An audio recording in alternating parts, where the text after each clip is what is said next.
Analysis নামের একটা YouTube page থেকে একটা পোস্ট করা হয়েছে। পোস্টে বলা হয়েছে যুদ্ধ বিমান মানে এই যে শহর রাজধানীতে থাকবে না তো কোথায় থাকবে? যুদ্ধের সময় তো এই যে রাজধানীকে টেক কেয়ার করা বা রাজধানীর মানুষ বা আশেপাশে এই সব জায়গায় তো যুদ্ধ বিমান টহল দেয়।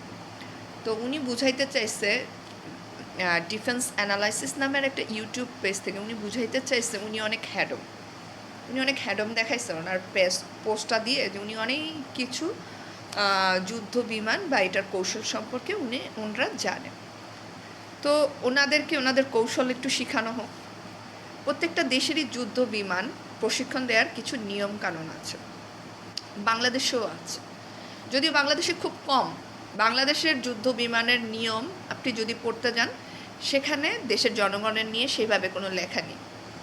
হ্যাঁ, কিন্তু অন্যান্য দেশে যেমন ভারত বলেন, থাইল্যান্ড বলেন, অন্যান্য দেশে বা আমাদের পার্শ্ববর্তী যে দেশগুলোতে আছে সেখানে জনগণ নিয়ে বলা আছে যে জনবহুল জায়গায় এটা করা যাবে না, লোকালয় যেখানে কম সেখানে করতে হবে এবং সেখানে হচ্ছে সব সার্বিক পরিস্থিতি বিবেচনা করে সেখানে প্রশিক্ষণ করতে হবে।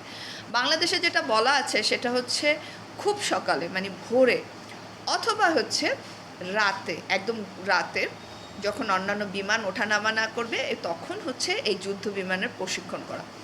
তো সেখানে একটার দিকে যুদ্ধ বিমানের প্রশিক্ষণ করা এটা একটা আইনের ভায়োলেট, যেটা বাংলাদেশ বিমান বাহিনী করেছে। এবং বাংলাদেশ বিমান বাহিনীর প্রধানকে যখন নেওয়া হয়েছে চ্যানেলে, উনি প্রথমেই হাইলাইট করছে উনি দেশে না, দেশের বাহিরে। উনি দেশে থাকুক, দেশের বাইরে থাকুক, কোথায় থাকুক আমি জানি না। উপদেষ্টা পদত্যাগ আপনারা বলছেন ঠিক আছে, কিন্তু তার সাথে বিমান বাহিনী ওতপ্রোতভাবে এই দুর্ঘটনাটায় জড়িত। আমি দুর্ঘটনা বলছি না, এটা একটা হত্যাকাণ্ড।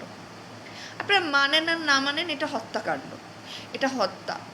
আপনি যদি এই আইনটারও ফলো করেন, এই আইনটারও যদি ফলো করেন তাইলেও তো বাংলাদেশের যে যুদ্ধ বিমান উড়ানোর যে আইন, সেই আইন ভায়োলেট করে এই কাজটা করছে। আরেকটা কথা বলি, এইটা করছে হচ্ছে বিমান বাহিনী।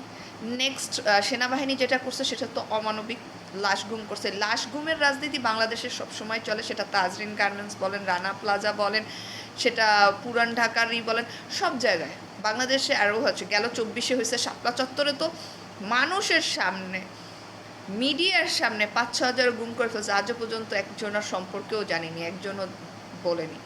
তো এটা বাংলাদেশের পুরানো রাজনীতি।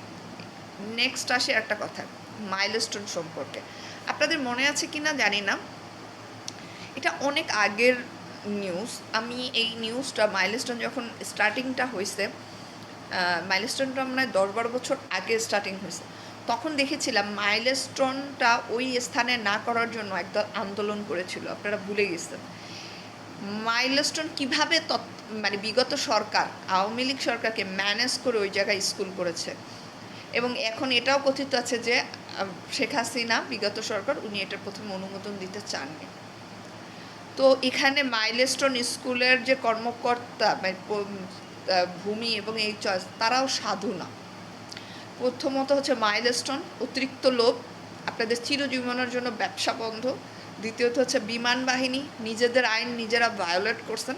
আরেকটা কথা হচ্ছে এই যে F-17, এই যে আমাদের যে যুদ্ধ বিমান যেটা চীনের 1976 সালের মডেলের, এটা 25 সালে 76 সালের জিনিস 25 সালে কেন চলবে? আমাকে একটা কথা বলেন, আপনার বাসায় সেই যে সোনি কালার টিভি ওইটা কি এখনও চলে? আপনার বাসায় কি সেই সাদা কালো টিভিটা চলে? আপনি কি সেই আগের রেডিওটা শুনেন? আপনার হাতে কি সেই আগের মডেলের ঘড়ি? তাহলে বিমান কেন সেই আগের মডেলের বিমানটা উঠছে? 76-এর বিমান 25-এ কেন উঠবে? যেটা চীন ধ্বংস করে ফেলছে নিজেরা এই মডেলটা, এবং এইটার হচ্ছে যাবতীয় কার্যক্রম বন্ধ করে দিছে, এটা কেন চলে? এখন চলেন এটার একটু দাম শুনি। একজন আবার মানে কমেন্ট করেছেন, মানে ওই ডিফেন্স অ্যানালাইসিসের ওনাকে আমি আসলে সরাসরি নিন্দা জানানোর জন্য এই ভিডিওটা তৈরি করছি।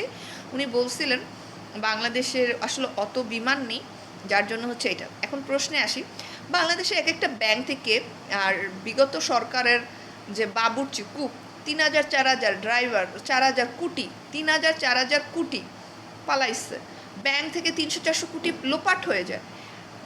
এই যে বিমানটা যেটা বিধ্বস্ত হয়েছে এটার দাম মাত্র 1.5 কোটি টাকা, 1.5 কোটিও না, 1.30 বা 35,000 সামথিং।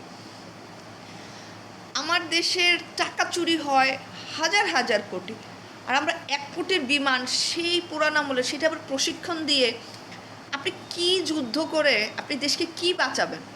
এমন দেশ বাঁচানোর দরকার নেই যেই 1 কোটির বিমান নিজেদেরই বাচ্চাদের উপরে পড়ে নিজেদেরই ধ্বংসযজ্ঞ হয়।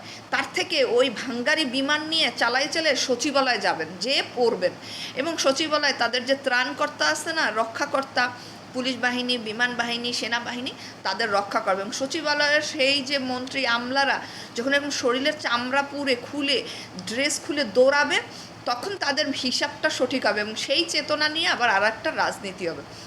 বাংলাদেশ নষ্ট হয়েছে, বাংলাদেশ নষ্ট হয়েছে জন্ম থেকে, 71 থেকে নষ্ট। পলিটিশিয়ানরা পলিউট করে ফেলছে। এইটা একজন বাবা কালকে বলেছেন যে সায়ানের বাবা, মৃত সায়ানের বাবা, আমি এই দেশে থাকতে চাই না, এই দেশে থাকার মতো কিছু নাই, নষ্ট রাজনীতিবিদরা দেশকে পলিউট করে ফেলেছে। কথাটা তো আসলেই সত্য। এই যে খারাপ রাজনীতিবিদ, আসলে খারাপ রাজনীতিবিদ কি বলবো, আপনারাই ভোট দেন, আপনারা চয়েসই করেন হচ্ছে নষ্ট চয়েস করেন না, ভালো চয়েস করবেন। আপনি যখন একটা জিনিস চিন্তা করেন, আপনি যখন ভালো জিনিস পারচেস করেন, শপিংয়ে যাই হোক, বাজারে যাই হোক, আপনি কি নষ্ট ফল পারচেস করেন? আপনি কি নষ্ট খাবার পারচেস করেন? আপনি চিন্তা করেন 2টা টাকা বেশি যাক, তাও আমি একটা ভালো জিনিস ক্রয় করি যেটা আমার অনেক দিন লাস্টিং করে এবং যেটা ভালো হয়। ঠিক নেতাকর্মী, রাজনীতিবিদ, দেশের এই কাঠামোটা ঠিক করতে হলে আপনার এটার যে মেইন গোড়া, বাংলাদেশের যে ভিত্তি, রাজনীতিবিদ, ভোট দেওয়া এবং সঠিক ব্যক্তিকে নির্বাচন করে জয়যুক্ত করে জায়গা নেয়, যার দেশের প্রতি মায়া আছে, যারা দেশের মানুষদের জীবন নিয়ে ছিনিমিনি খেলে, তাদেরকে আর ভোটে বসাইয়েন না।